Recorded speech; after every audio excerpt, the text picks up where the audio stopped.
Mga master, sa usapin ng mga bills, mayroon tayong nakita na isa pong bagong bill sa Senado, Senate Bill number 2493 ni Senator Win Gatchalian, na isa sa layunin ay magkaroon ng amendments doon sa Republic Act 4670.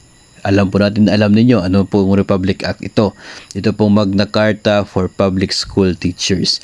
Mayroong mga provisions doon na gustong baguhin ni Senator Win Gatchalian dahil matagal na rin po kasi itong Republic Act 4670.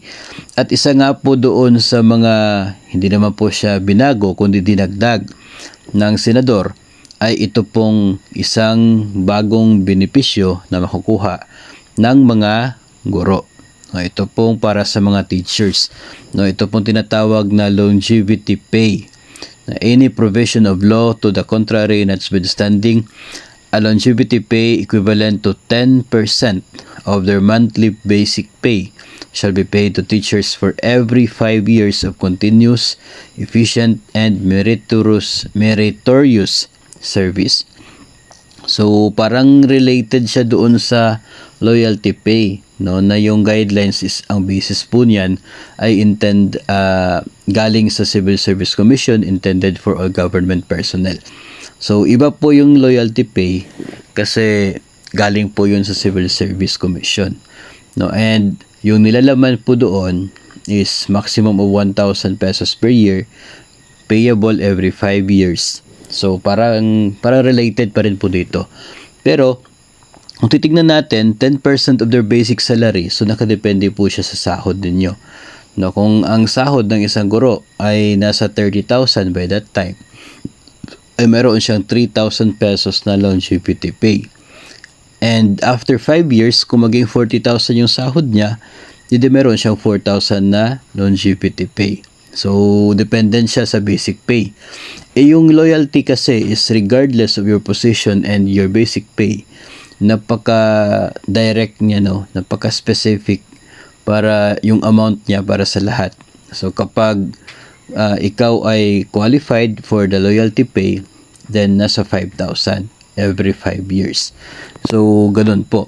Dito, depende sa sahod niyo. And this is only intended for those considered as teachers under the Magna Carta for Teachers. So, yung mga identified as teachers, sila po yung mabibigyan nitong longevity pay na ito. Kasi nga, very specific naman po talaga siya dito na para siya sa teachers. So, yung mga hindi po guro ay hindi po makakatanggap nito. Doon lamang po sa loyalty pay as provided by the Civil Service Commission, yun lamang po yung makukuha.